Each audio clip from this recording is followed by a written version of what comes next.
You're now listening to Sound Talent Media. Check out more shows at soundtalentmedia.com. TIAA is on a mission. Why? Because 54% of Black Americans don't have enough savings to retire. So in collaboration with big-name artists like Wyclef Jean, TIAA released Paper Right, new music inspiring a new financial future. With 100% of streaming sales going to a nonprofit that teaches students how to invest. Stream Paper Right now and help close the gap. What is up, good people? I hope you had a fantastic Labor Day weekend if you're here in the States or wherever you are. I hope you had a great weekend regardless. I'm with you with another one this week. This week I am talking to my dude, Trey Hensley. Trey is a flat-picking bluegrass legend. I met him at GearFest. He absolutely shredded my face off in the Martin Guitars booth. There's a clip of that I have circulated on the YouTubes and on social media in general that a lot of people have seen. The dude is absolutely incredible. What I didn't know about him at the time was how much range this guy has, not just in what he can play, but also in what he enjoys. And we get into a lot of that. We get into a lot of things. I really enjoyed digging into his backstory and his probably, I don't know, I don't want to say this for certain, but this has got to be the craziest acoustic pedal board I have ever heard of in my entire life. So we talk about that quite a bit. We get into lots of things, and I think you're going to really, really enjoy this episode. So just a tiny bit of business before we dive right in. It's really, really fast. I just want to remind you that if you would like to get 10% off your guitar strings, you can go to stringjoy.com. All you got to do is slide over to our website and enter code TONEMOB for 10% off your next order. I really appreciate all the support we've had over there. It really means the world to me. We have some really, really big things coming in 2024 that I think people are really going to enjoy and have been asking for a very long time. And I'll have to leave it at that. But yes, thank you all so much for turning to Stringjoy for your string needs. As a lot of you are aware, I am directly involved in that company. I'm a partner in it with Scott, and it really, really helps me a lot every time you choose us for your guitar string needs. So code TONEMOB, all one word, will get you 10% off at checkout. Thank you very much. And without further ado, let's get into this episode with Mr. Trey Hensley. Here we go.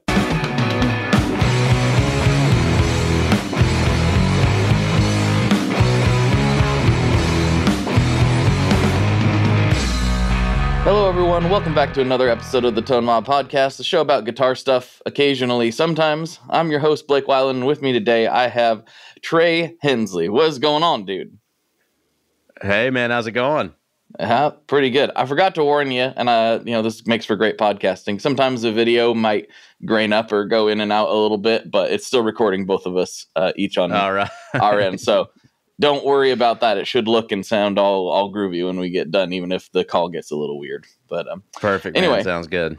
We're here. We're doing the thing. We met briefly at GearFest where you were hanging out at the Martin booth. You melted my face off, and then I said, "Wow, that was crazy." And then I ran away and I showed everybody that I could possibly find that little clip. And it's actually doing, relative to the size of my channel, doing rather well on YouTube as a short right now. It just keeps going and going and going. So, All right, man. That's I think it's at like 3,000 or 4,000 views right now, which was unexpected, but kind of cool. Oh, that's awesome. Yeah. But yeah, I did a little research. That was the first time I had heard of you, and that was the first time I obviously met you. And so I did a little more research into your story after GearFest and was kind of blown away. But I thought it might be fun to get you on and tell it in your own words. When did you first get into music? I mean, you started getting in the public eye pretty young, it sounds like.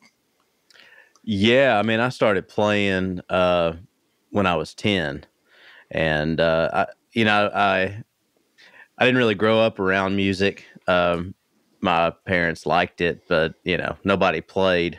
Mm-hmm. And went to a bluegrass festival and saw a couple of really important bluegrass guys, Jimmy Martin and Charlie Waller, and they were kind of the first people I'd ever seen like take a guitar solo, and that something about that just really lit a spark. And so, yeah, I got a guitar, and I took a few lessons, and a couple months after I started playing, I got to meet Marty Stewart, who's one of the great country and bluegrass musicians, and always been one of my favorites. And I got to play a couple songs for him backstage at this show in East Tennessee. And yeah, he invited me on the stage with him that night.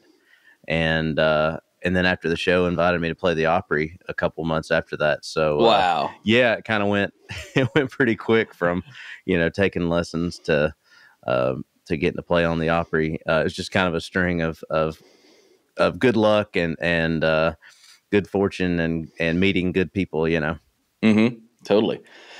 You said your family wasn't really that musical. I mean, I can relate. My family had certain pockets of music. My dad played, but nobody was in the music business in any capacity or anything at all. So it was a little bit of a foreign thing for me to even start to reach into it when I did in my late 20s.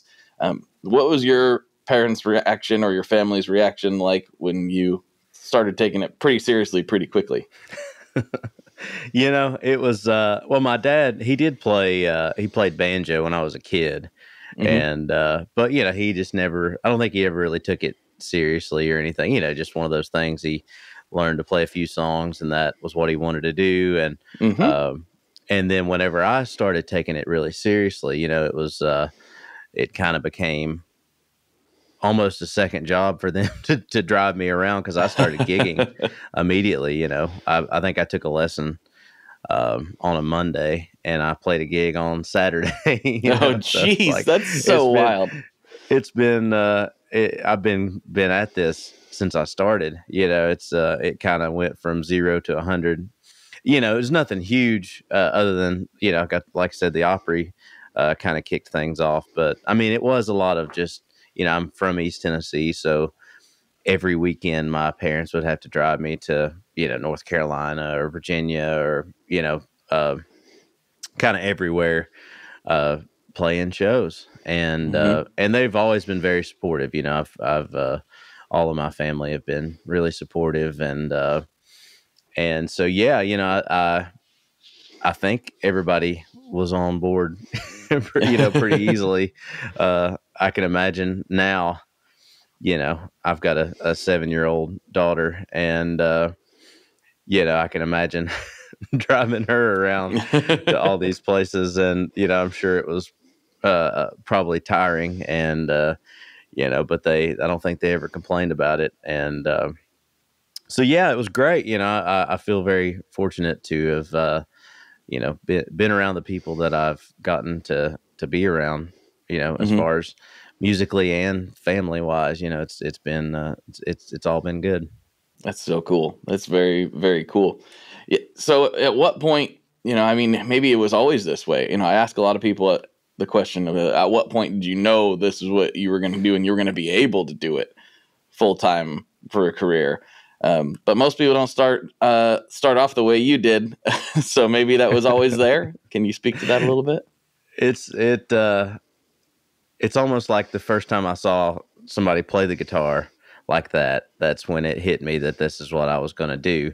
And I think, there's something about getting started at 10 and starting to gig that there's a certain amount of being naive enough to think, oh, this is going to be, what I do forever. And at that point, I feel like the decision was made. It's always, I think through the years, I've come to realize that it's like, even if I didn't get to do this full time, I would still love playing music, and so it's just, one of those things you have to work a lot, which is something I didn't think about at 10, how much work goes into a career in music. But man, I love it, and wouldn't have it any other way. But it never felt like there was any other option. And it still doesn't, I think it's that way for musicians. Something about it, there's a bug that bites you, and you just, you can't shake it. And, and that can be, detrimental for a lot of people, but, it's the easiest gig in the world. But, man, it's, when it's good, it's good. That's a fact. When it's good, it's real good. When it's bad, It's still better than a lot of things, but it can be it can be. I mean, interesting. I have worked, a few gigs through the years, and I can wholeheartedly agree that even on its worst day, it's better than not playing music for a living. So, 100% for sure.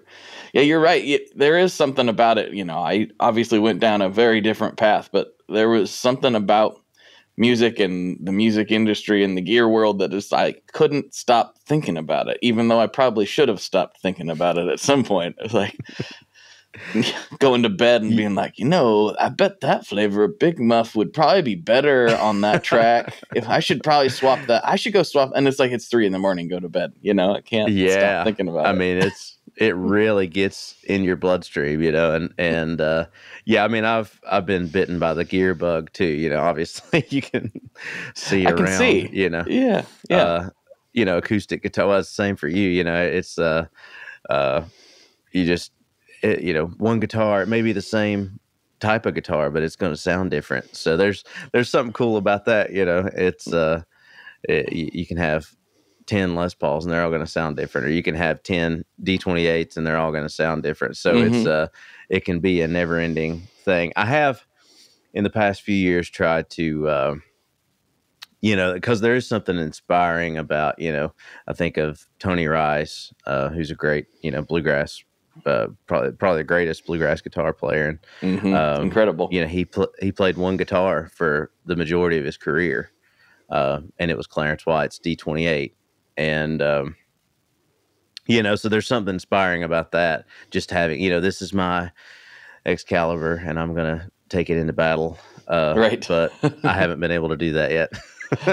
I don't think most players are quite able to do that. Although, I mean, my first Les Paul still, even though it was one of the more affordable ones at the time, it was like the Faded or whatever, I still pick that thing up and go like, bah, this has got it. It's got it. It's got the thing. Whatever the thing is, it feels like home. Yeah, I mean, I've got a few acoustic guitars and electric that are like that. I've got a Telly that a friend of mine built for me that I've had forever, and it's just, I've probably played guitars that maybe sound a little better, but it's just like, when I go to that, that's home base. For sure. Well, you're primarily known, I would say, as an acoustic flat picker, and that seems to be most of the stuff you put out there. But I don't think you're quite limited to that, because when I do a little Instagram stalking, I can see that we follow pretty much all the same accounts. Yeah, for the most part. Even though I'm more of an electric guy, So when you think about gear, do you obsess about pedals and things like that as much as most electric guitar players do, or do you tend to nerd out on different bracing styles in acoustic, or or is it just all of it? It's a little of both. Funnily enough, I really got into playing electric guitar, I guess about 10 years ago, or maybe a little longer than that now. But, I kind of didn't play acoustic for a couple years. I just didn't even touch an acoustic guitar. Wow. And I played mainly electric. And that was really when I got into pedals and amps and electric guitars. And that world, it's so vast, like acoustic guitars. It all seems like, here's a variation of the pre-war D28. Right. Here's a variation of the pre-war D18. And I love that world because every one of those sound different. And you can obsess about bracing and but really I haven't dived deep into, like bracing patterns or any of the specs on acoustic guitars nearly like I did electrics. That just seemed more accessible to, figure out, why I liked P90s, or, why this Telly bridge sounds different than that one. And so I got into the pedal world for sure. And then when I started playing acoustic again, I started up this duo with a dobro player named Rob Ikes. And that's kind of been my main gig for 8 years or something like that, And so then I started taking my pedals that I got from my electric guitar, I would take one or two of them out on the road when I'm doing an acoustic gig. And so now, like when I do an electric gig, I just did a run with Rodney Crowell, and I played electric guitar and acoustic, and my acoustic board had 3 pedals. You know, I had a tuner, a boost, and an overdrive. And my acoustic board is just giant. You know, it has, you know, I've got a Ottawa envelope filter, and, you know, phase shifter, and a chorus pedal, and you know, like anything I can think, a whammy pedal on your acoustic board. Yeah, I've got I had a heavy metal on there for a while, and and so my acoustic board is like 4 times the size my electric board is now, and so it's kind of it's flipped. And I mean, I do really enjoy the acoustic world. Like, you know, I try to get the acoustic guitar pickup to sound as much like my guitar as possible. So I use a Baggs Anthem SL pickup, which sounds great, but then I run it through the voice print, which is the Baggs thing that kind of mimics your guitar. So it, like, if I just used those pedals, my acoustic tone would sound a lot like my guitar, but then I run it through all this crap that, you know, it's like just fun. And so I've really enjoyed that the past few years. And, but yeah, I mean, I've got so many pedals in this room that I've just bought,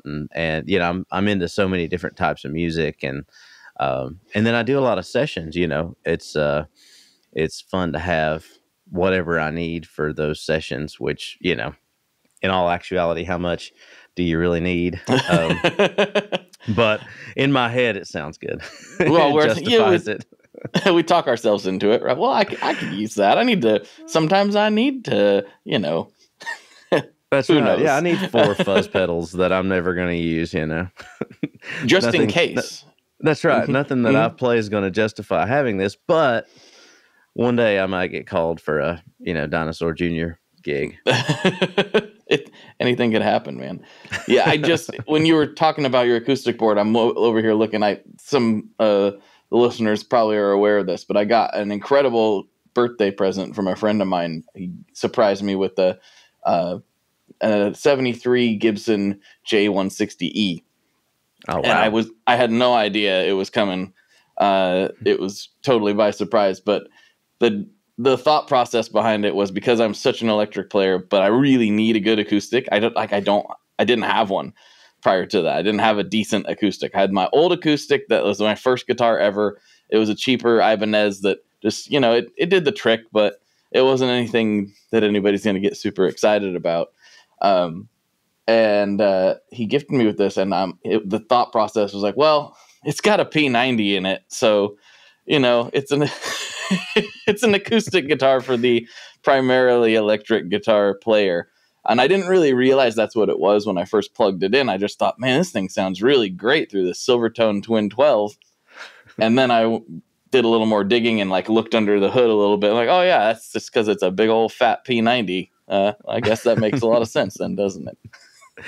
Yeah, man, you got the Lightning Hopkins thing going on. Mm-hmm. Well, maybe in the guitar, not in my fingers. I gotta work on that part a little bit. But I'm gonna be posting a lot of stuff of running it through pedals because it's a lot of fun with that stuff. So I was encouraged by your large acoustic board with a whammy on it.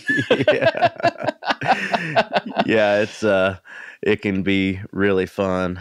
You know, because I'm like I said, I'm primarily a bluegrass flat picker, and so that genre of music has, you know, pretty historically been known as a very traditional, you know, everybody uses mics, and, you know, nobody plugs in. And so I kind of like, you know, going to bluegrass festivals or whatever and having this giant acoustic board and, you know, playing a solo with a whammy or envelope filter or any of that stuff, you know, and seeing the the disapproval on people's faces. There's something satisfying about that. I could not possibly love that more. That's phenomenal. I hope to see that in person one day. That sounds like a spectacle that I need to absorb. That's fantastic. Yeah, man. So yeah, you're a big fan of lots of stuff. I've seen, as I've started following you since Gearfest, I've seen you post covers from all kinds of different genres that I think a lot of people would be surprised about. I think even these days where it's more expected that people have wider tastes than maybe their personal genre they're known for dictates. But I think, especially maybe because bluegrass, like you mentioned, is extremely traditional in the instrumentation and also just the way that the average bluegrass fan, I think, thinks about music. I don't think Dinosaur Jr. is even a name that they would ever throw out there in conversation for the most part. I'm obviously grossly generalizing, and there's exceptions to every rule, but are there bands or artists that you think people would be really shocked to find out that you're really into? Yeah, I mean, it's for those that have been to my shows and stuff. Yeah, I have long, proved my love for Slayer and a lot of metal bands, a lot of thrash stuff. I got way into that at a certain point. But yeah, I mean, even the as far as jazz stuff and being really influenced by Grant Green and it's just stuff that, like I say, a lot of people that and I think it kind of it's if you really dig into bluegrass, you can see that people like Doc Watson and Tony Rice were influenced by by a lot of different music, but a lot of music of their day. As far as Doc being influenced by folk and Merle Travis style guitar playing and jazz and ragtime stuff, and Tony being really influenced by Miles Davis and John Coltrane and so yeah, it is.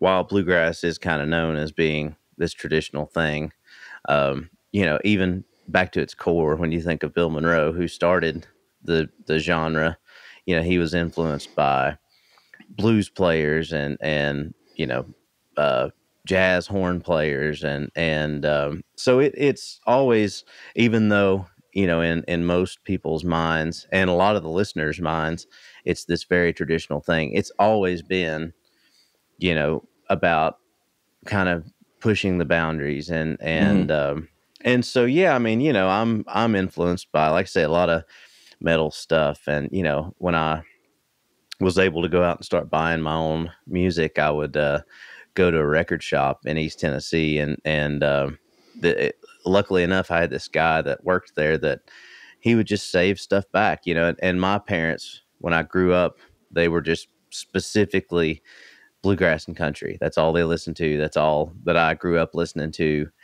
And so, yeah, I mean, the first time I heard even just Led Zeppelin, it was like, it just blew my mind. And totally. So it kind of, it went all over the place from there. And, a lot of, just a lot of everything.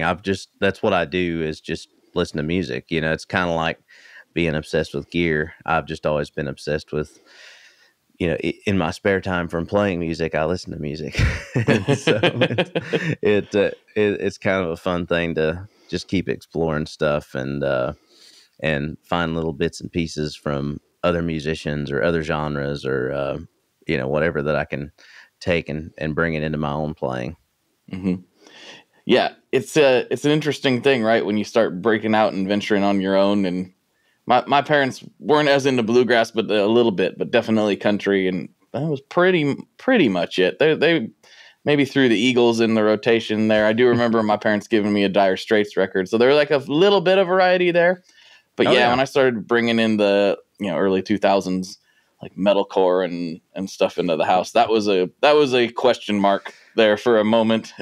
In time. That I do remember my parents finding the even just something like AC/DC was just, oh wow, you're really going off the deep end. But those those Slayer album covers are so just they're pretty scary looking to people that have only seen. I mean, they're kind of just scary looking. I think you can. They are kind of scary looking. There's nothing, but so yeah. I mean, but there was something that musically that it all made sense to me. Like any kind of the metal stuff to me, it seems so related to like the flat picking stuff. Totally, it all kind of intertwines. It's just like, okay, well that's just flat picking.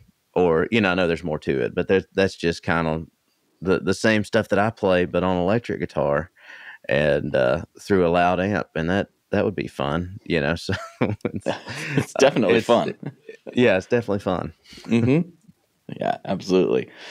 Yeah, it's a whole wide world out there. And I do think, kind of going back to what I was talking about earlier in conversation, it is nice that compartmentalization of music is sort of gone away. It seemed like back when I was a kid, if you were into punk rock, you were only supposed to be into punk rock. You're not supposed to listen to anything else because that's not cool. And now it's not cool to not listen to lots of different things. It's and the truth is everyone always did.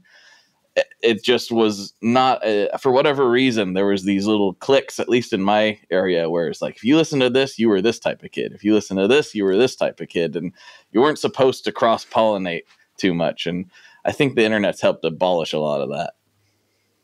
Yeah, there are good things about, the internet and being, you can kind of just, and that's another good thing about, I kind of liked going to record shops and buying a CD or whatever. But, it is nice to have the internet to just, oh, this looks cool. Maybe I'll listen to a few songs and see what it sounds like. And, but yeah, I think in bluegrass, like, I grew up in East Tennessee and it's a pretty big hub for bluegrass. We've got the East Tennessee State University has the bluegrass program and so there's a lot of flat pickers and, bluegrass musicians and that one, like you say, I mean, it seems like, especially before, bluegrass got popular again with like, Oh Brother, Where Art Thou?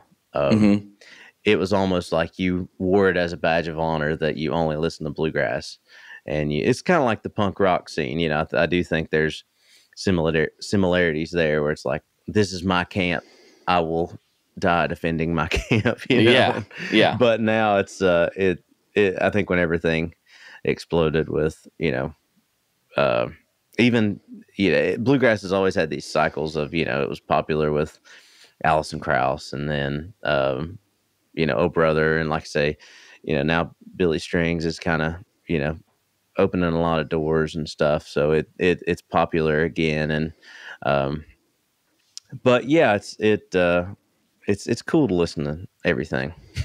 Hi, I'm Vincent and I'm here to talk about the Mercury X. My dad's always going on and on about how cool Maris is. He really went off on one about the Mercury X the other day. He said something about a 4,800 hertz sample rate and 99 preset locations and 33 banks, and something along the lines of the most advanced reverb pedal ever devised by man? That's all true, but I only care about one thing. This pedal sounds sick. So make sure you check out the Mercury X and all the other fine products at maris.us, as well as fine retailers worldwide. All right, Dad, now can I have my Pocky?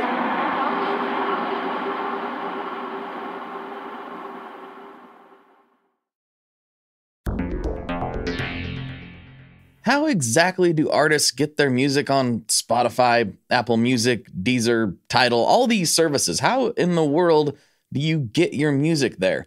Well, in the past, you had to use something called a record label. But these days, you can use DistroKid. DistroKid is the absolute easiest way to get your music up on streaming services. And it's the most affordable way to do so. Not only do plans start at $22.99 for the entire year, that's less than $2 a month, DistroKid also does not take a cut of your streaming revenue, unlike some other services out there. Even better if you sign up by going to tonemob.com/distrokid. That's tonemob.com/distrokid. One more time, that's tonemob.com/distrokid. You'll get 30% off. That's right, 30% off their already extremely reasonable prices. So go to tonemob.com/distrokid and get your music out there. We are brought to you today by Sweetwater, specifically the Gear Exchange. You may have heard about this. This is a place where you can go to buy and sell your used gear. Maybe you got a pedal over there that's just kind of collecting dust.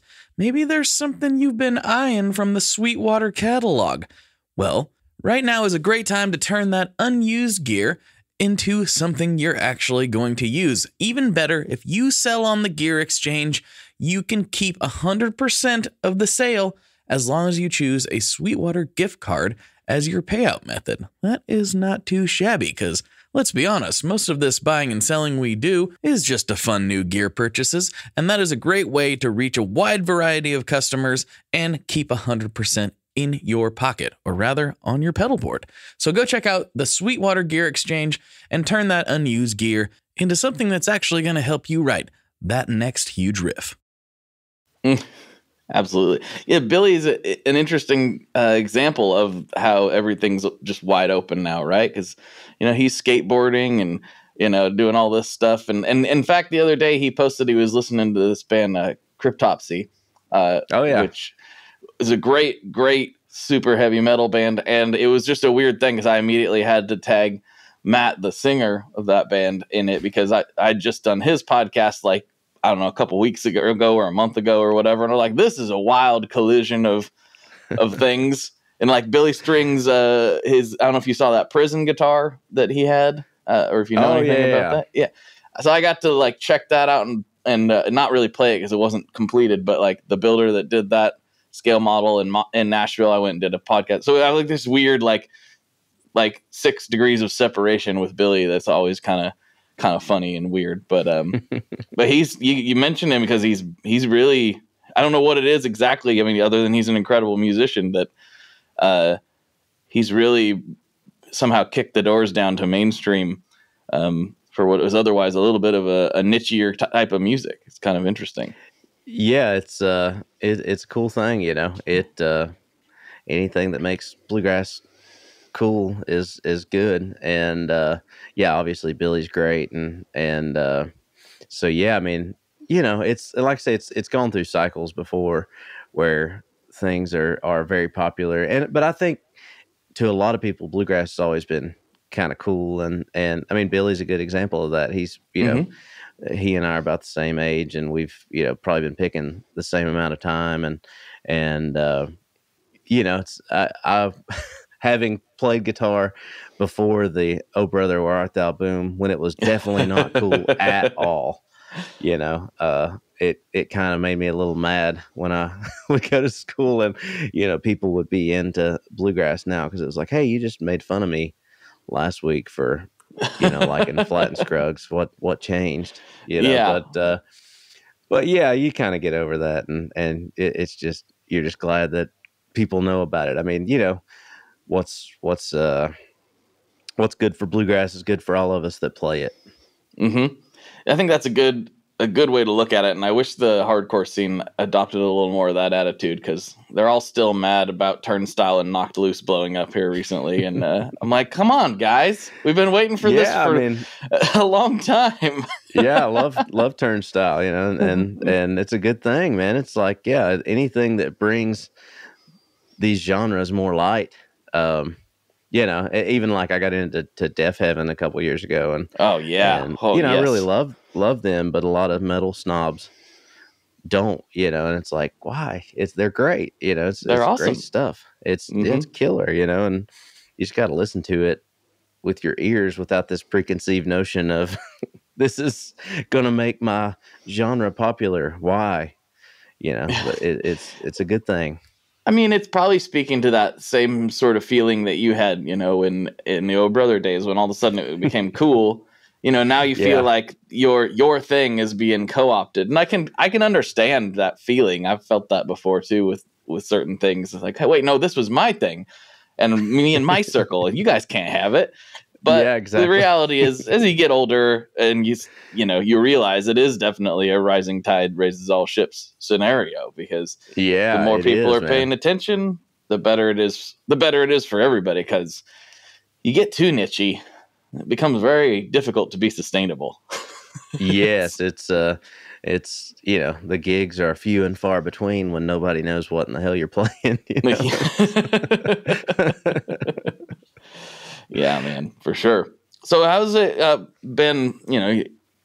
You got a family and everything, and how do you balance? Like you said, it is a lot of work to try to make a living in this way. How do you try to balance that with family life, if you can? I know it's very, very challenging. It is tough. It's it's a tough gig, no matter what you do. At any level, it can be tiring. I mean, you have these extreme highs and extreme lows, as you know, and but as far as playing professionally, it's been great. Because it's I've at this point, I've been doing it for a while, and I'm able to kind of, as much as I can, work these schedules out where, okay, well, I can go on the road these times, and I try to never go on the road for more than a couple weeks. That's kind of my limit, and so it's like, well, I could do a week, here, or and it's still never perfect. My daughter's into softball, and she's acts and plays, and she's into so many different activities, and a lot of stuff.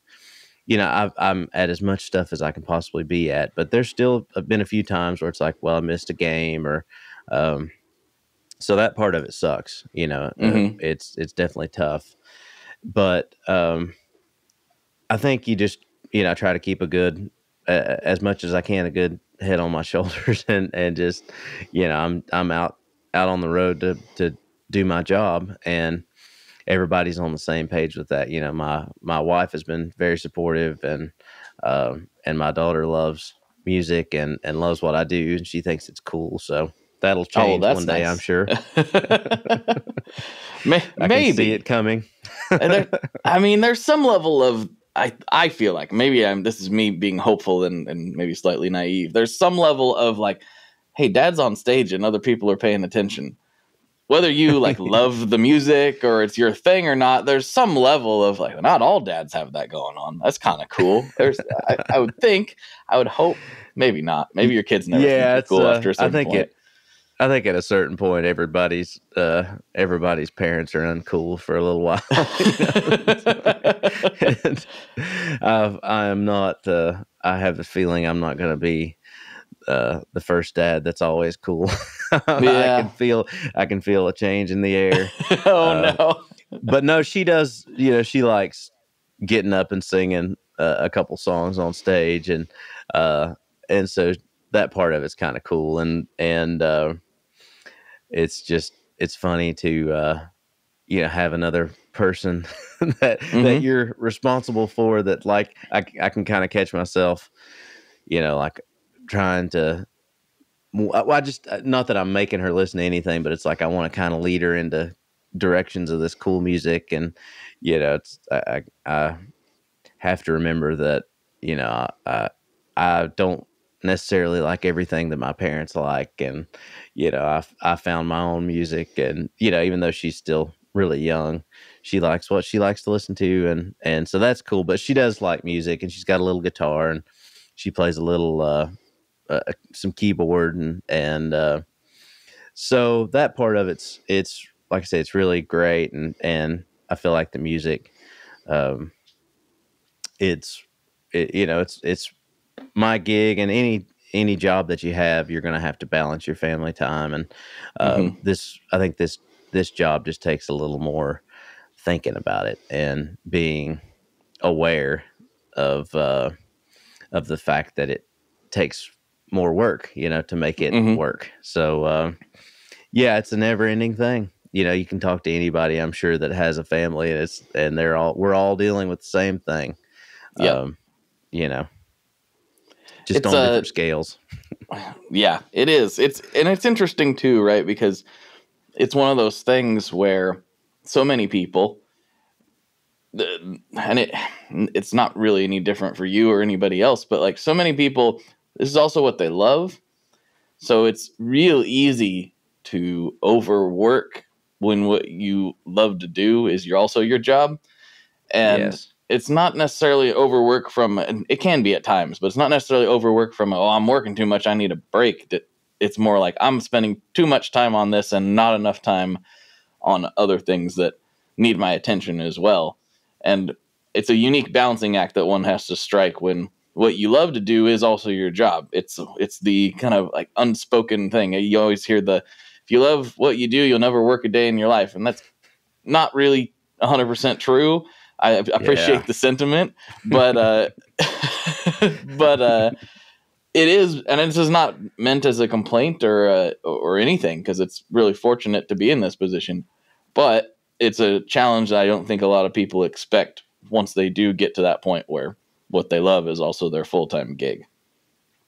Yeah, I mean, just mentally, it's like I'm pretty much always thinking about something to do with music, and like I was, talking about listening to music, it just always feels like there's music happening in my brain. It's like there's, whether it's just thinking about, okay, well, I can change the way I play this lick, or, or thinking about, a song that I'm trying to write, or, so I do have a hard time like turning that off. Yeah. When I need to turn that off and focus on something else. And, when I'm home, I have a guitar sitting out. And so it's like, I can be off the road or be on the road. And it's the second that I get home, I could, if I gave myself the free reins to do it, I could still sit and play the guitar for, 7 hours and be happy with that. Although, I love my family time. Again, it just kind of goes back to there's always music going on in my brain. So I'm still trying to figure it out. It's like I've never been satisfied with my own playing. And, most people feel that way. They don't, like their own playing. And so it's like, I'm trying to fix that. And so,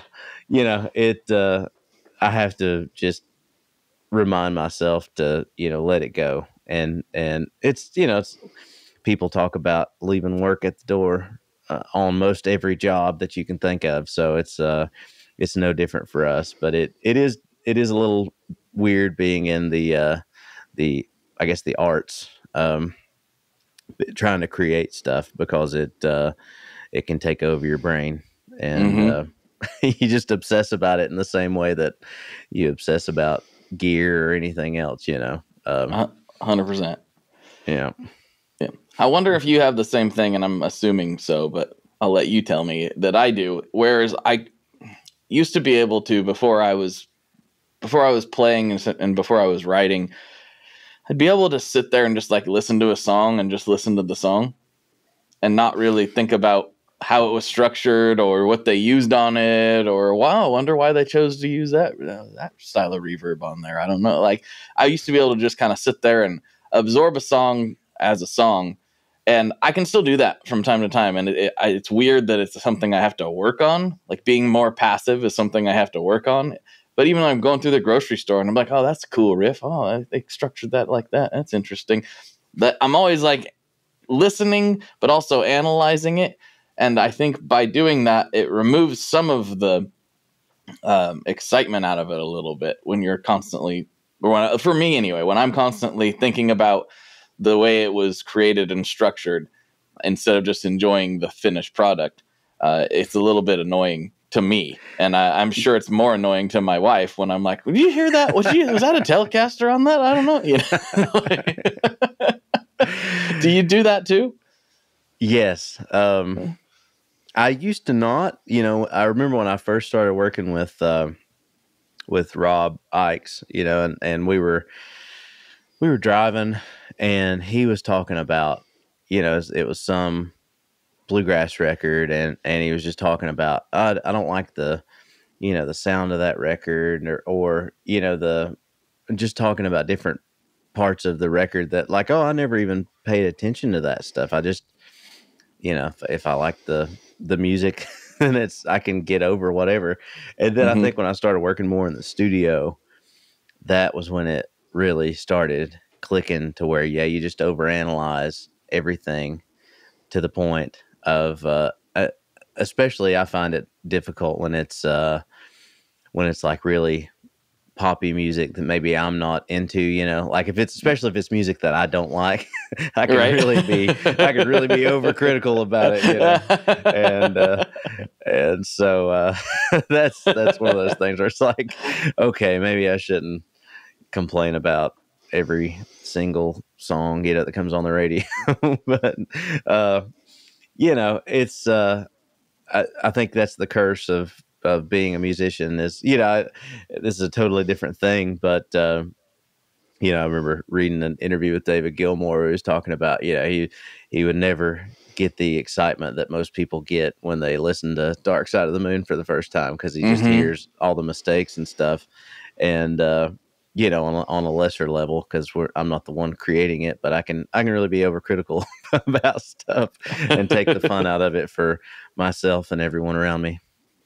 Then I have to remind myself sometimes too that, what do my favorite records have in common? Well, they have little weird things that maybe aren't quote unquote perfect. That maybe there is a mistake, or maybe there's some mic bleed into something else, or the timing drifts a little bit, or whatever thing that like makes it more human is what makes it more interesting. And I think that's the thing that, not to beat this subject to death like everybody has, including myself, but I think that's the part that AI will have a difficult time replicating, is the weird stuff that you can't predict or control.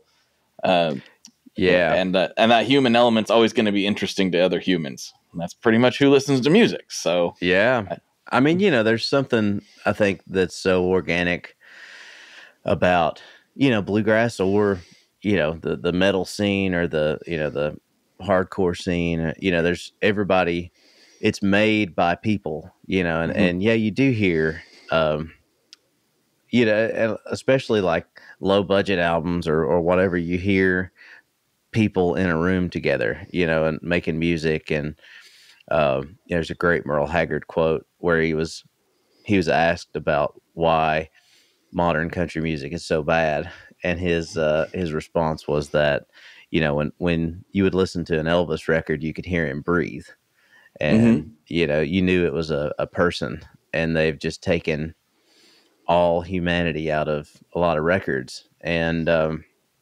unfortunately, I feel like bluegrass in some circles, like modern bluegrass, kind of can get that way. Like, I've recorded on a lot of records that, they put everything on the grid and line it all up, and it just takes that human element out of it. So I hope that bluegrass isn't the first to fall to AI, because we have the potential. But it's funny, the first time I heard a bluegrass record that had auto-tune on it, because it's so grossly I don't think I won't even hear that. Ugh. Oh man, you can hear auto-tune a mile away, and it's like I can hear it on a few records that I won't name, but and it's like, oh, I thought bluegrass would be the last standing little fort of no auto-tune, but no, we gave up immediately.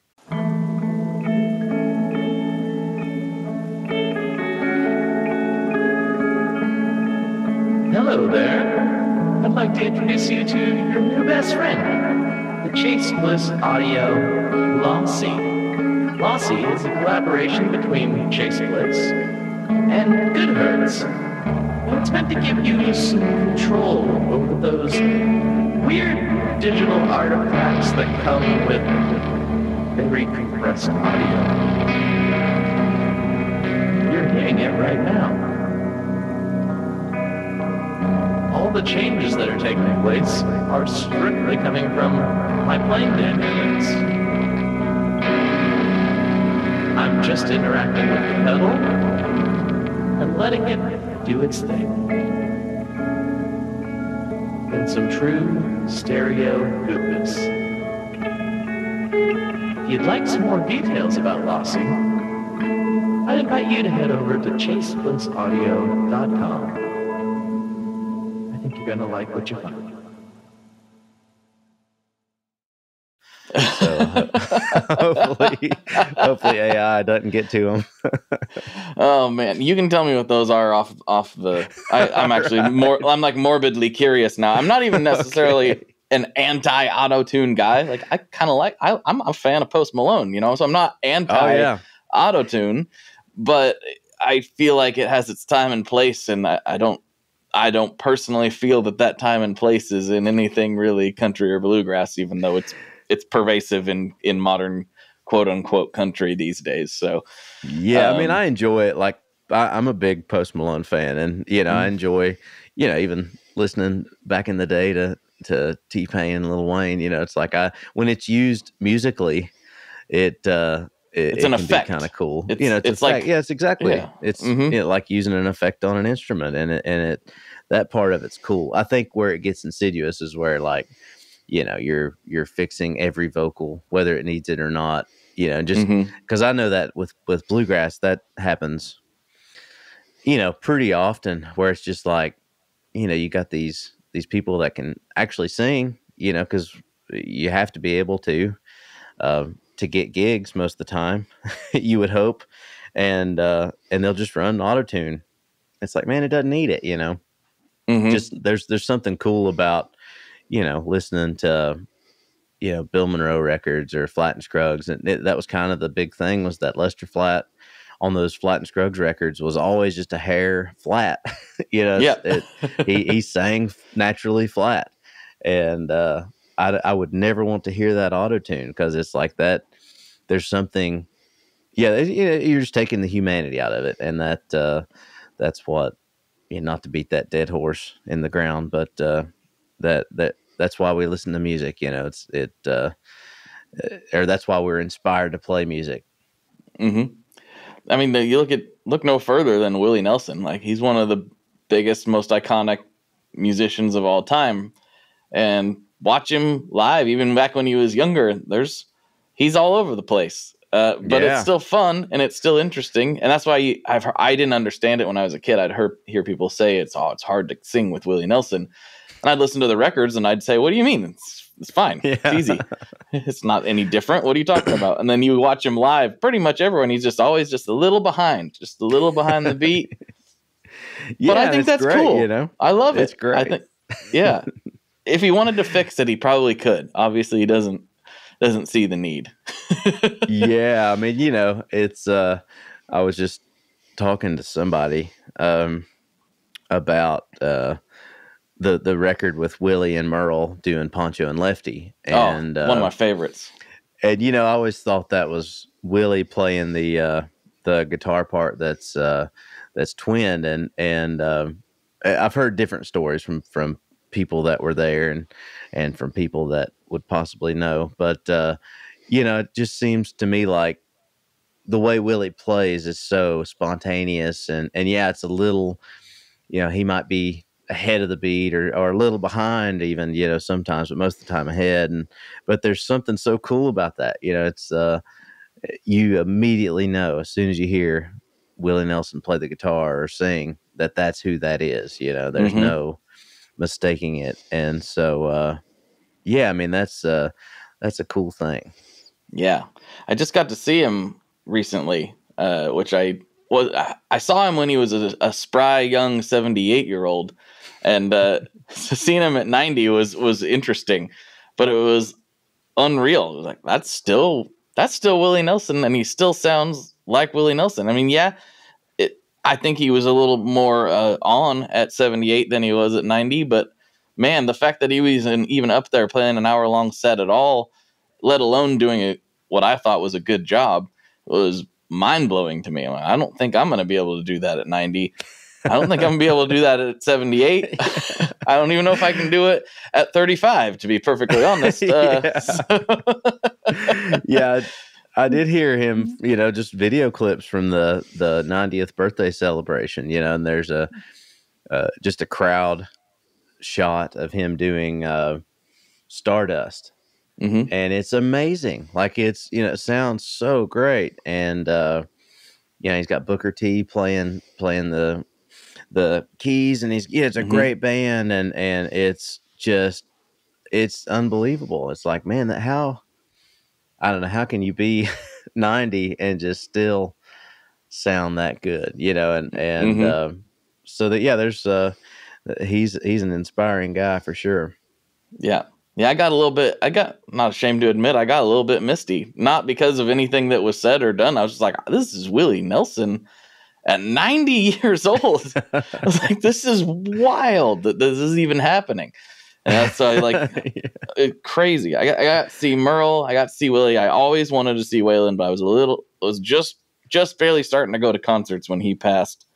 Unfortunately, Waylon's one of my all-time favorites. Man. Oh, yeah. Waylon Jennings, man. So good. I never got to see Waylon either. I did get to see Merle, I guess 2 or 3 times. Merle's always been my favorite. That was it's one of the best songwriters of all time. Just those records, man. And I think, talk about people that were inspired by different music, if you really dig into Merle's discography, a lot of people just kind of think of him as, the country guy, but man, he was like, there's a great Dixieland jazz album that Merle did, at the height of his success in the 70s. It's a great live album. And his band was just always, talk about just somebody killers. That just, it's like, and that band always sounded like Merle Haggard's band. He had Roy Nichols on guitar, who was just this monster. He could play bebop jazz, or he could play the most country sounding thing ever. But, I feel like all of his guitar lines were influenced by Charlie Parker, and to hear that kind of playing within country music or acoustic music, it was just mind blowing, and he had those guys forever. That was his band. The Strangers were, the band for 30 years or whatever. And Norm Hamlet played with him from, played pedal steel. And I think he started in like 68 and played with Merle till the day that he died, and that speaks volumes about, Merle as a guy and Merle's music. But I think that's kind of missing, it's these bands that, especially within, like country, I can't think of anybody that's out there that has a band kind of like, the Merle Haggard and the Strangers, that was, or Waylon, he had the same guys, if it wouldn't have been for, forgot the guy's name, but the drummer, and Ralph Mooney playing pedal steel, it's like that was the sound, and so I love listening to those records that, it's not a bunch of studio musicians, even though I like working in the studio, but there's something cool about that too. Yeah, when they're like, it's the band. It's like, hey, we're going with the band, and it's everybody's cohesive unit together, with the same goal. It's really special, and I feel like it's a little more common in rock for whatever reason to have the band, and sometimes members rotate in and out, but largely the goal is to have the same members. And for some reason in country, it's not always, but often the focus is on the artist, the front person, and the band kind of rotates in and out, which is, good and bad, I suppose. But I feel like there's a little bit of magic lost when it's not that same cohesive unit that's always practicing together and knows each other's little weird intricacies and all that stuff. There's some magic there that's hard to replicate. Yeah, I mean, I feel like, there's still a few, like, I think about Marty Stewart and he's got the Fabulous Superlatives, and those guys, I feel like that's as close as we're going to get to seeing, Waylon Jennings and the Waymores, or seeing, Hag and the Strangers. And, that's, I that guess band, Isbell does Martin. it. He's always got the Jason same. and Chris Stapleton, I think, has got the same guys largely for most gigs, and so it's still happening, but that's it's a special thing when I love listening to those records that are made by all these people, like you say, with the same goal in mind, and you spend a lot of time on the road playing with the same people. It translates over. I think so. Well, dude, this has been a really great conversation. I really, really enjoyed it, and this is about how I expected it to go. So this was really awesome. I have a couple classic questions I like to wrap these up on before we slide over to Patreon. But before I do, I like to give the guests a chance to take the floor. You're talking to a few thousand people right now. You can say anything you want to say. You can shout out your grandma. You can plug your favorite restaurant. You can do whatever you want. The floor is yours right now. All right. Well, thanks for having me on, man. It's been great chatting with you, and it was great to meet you at Gear Fest. And but yeah, I mean, I guess if you want to check out more of my stuff, I'm on all the big platforms of Instagram and Facebook, and I'm on tour currently with Rob Ikes, so you can find out more about our stuff, at robandtrey.com, and again, all those big platforms. And a lot of cool stuff happening this year. We're getting ready to work on a new record. Just released an album a couple months back, and so getting geared up for the next record, and a lot of cool stuff on the horizon. We got a new track coming out in October with Molly Tuttle, who's amazing. Yeah, we got to record for a tribute album to the Judds. Actually, it just got announced today. Wow, I did not. I'm excited about that stuff. Yeah, it's got Dolly Parton and Winona's on it, and Jelly Roll, and just a lot of people, and it was just really fortunate to get to be a part of that record. And Molly and I got to sing an old kind of a bluegrass standard that the Judds recorded. But yeah, that'll be out, I think, at the end of October. So yeah, a lot of cool stuff coming up in the next year or so. Sweet. Yeah, man. I'm really excited about that. I did not see that, so that was news to me too. All right. I'm a big fan of the Judds and all those people you just mentioned. So that's super exciting. It's cool you got to work with Molly too. She's one of my favorites. I really, really enjoy her. She's awesome. Yeah, Molly's awesome. Great. We did a gig together in Chicago a couple years ago with the guys from North Mississippi All Stars, and I forget who all was there. It was one of the most fun gigs ever, because it was for a guitar festival, and we did 45 minutes of improvised, just whatever you want to call it. It wasn't really jazz. It was just one long song. It was fun, man. I haven't seen any videos from that show, but man, we all had a good time. That's killer, man. That's so cool. All right. The classic questions. Here they come. First one, what is your favorite Boss pedal? Heavy metal. Heavy metal. All right. HM2. Oh, yeah. All right. I like it. I'm sticking with it. Do you do the famous chainsaw settings, or you just crank all the notes? Acoustic guitar, man. It sounds absolutely horrible, and I love it. I'm gonna try that as soon as we get off this call. I like it. The HM2. I think probably unexpected pull for you, so I like that even better. That's great. All right. Final question. This one's where things get a little bit controversial. What is your favorite kind of pizza? Oh, I'm going to be really lame, and I usually just go with like a meat lovers sort of thing. I'm fine with any kind of meat on a pizza, but I can't do veggies on a pizza at all. It loses. I like veggies on everything else, but if I'm going to eat pizza, it's got to be just horrible for me. And, I don't want anything to doll it up and make it healthy. It's just got to be a absolute gut bomb.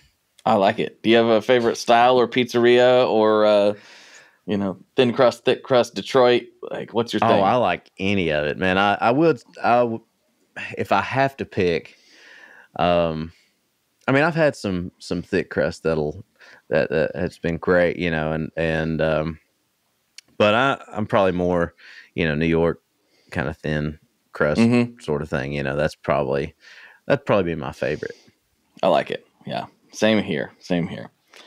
Well, Trey, thank you so much for this. This was a blast. I really enjoyed hanging out. Hopefully I get to see you again in the future. That would be cool. Yeah. And that'd be great, man. Thanks for having me on.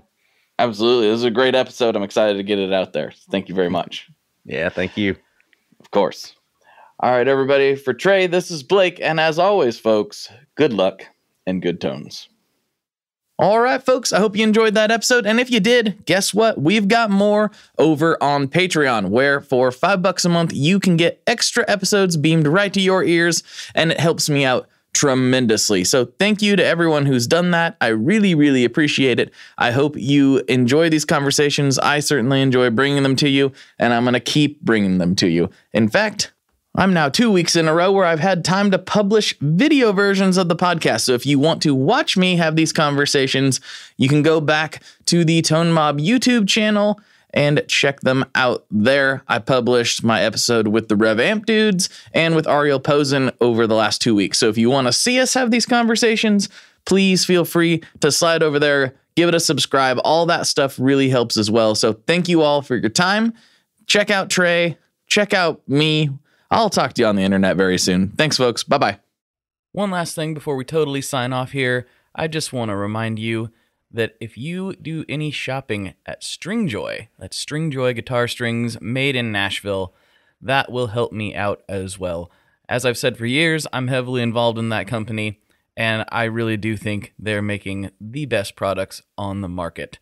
So if you would like to try custom strings, go to tonemob.com/stringjoy and check them out today. I seriously love what the team down there is doing. I help them out with all kinds of things, and by you supporting them, you are also supporting me as well. And hey, you need some strings, so why not get some custom strings just for your guitar and playing style? Again, the link for that is tonemob.com/stringjoy, and that will take you right to their website, and you can do all your shopping through there, and that will help everyone involved out. So thank you very much. Talk to you next time. We are brought to you by the wonderful folks at Gun Street Wiring Shop. Yes, Gun Street Wiring Shop. I've talked about them before. I used to say based out of Bend, Oregon, but guess what? Sean moved to my neck of the woods. Sean's in Portland. Sean is awesome and has helped me with a bunch of stuff lately. And if you have wiring needs for your guitar, he can help you too. If you want to get weird with it, he can get weird. If you just need to spruce things up a little bit, there's your guy. He takes all the guesswork out of doing your guitar wiring, and he makes it simple, and his customer service is top-notch, and I can't say enough good things about Gun Street as a company. I really respect Sean and what he's all about, and the product is top-notch. I've got 3 different guitars that now have Gun Street harnesses in them, and I could not be happier. So go to gunstreetwiringshop.com and check them out. Well, hey friends, my name is Zach Lupiton. You may know me from the band Dust Bowl Revival, but I also host a music discovery podcast called The Show on the Road. For the last 5 seasons, I've been able to dive deep and have intimate chats with folks like the Lumineers, Ani DeFranco, Wolfpack, Keb Mo, Lake Street Dive, Bela Fleck, and more. So guess what? After 150 conversations with some of my favorite songwriters from around the world, we are bringing brand new episodes to the Osiris Network. New interviews and intimate acoustic performances will be coming at you this summer. And which episodes are coming next, you ask?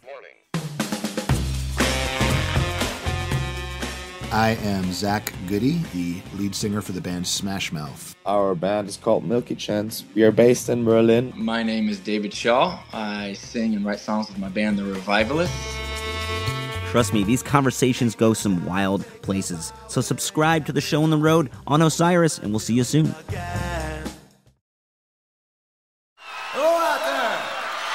Yes, hello out there, everyone. I'm Hal Schwartz. And I'm Flynn McLean.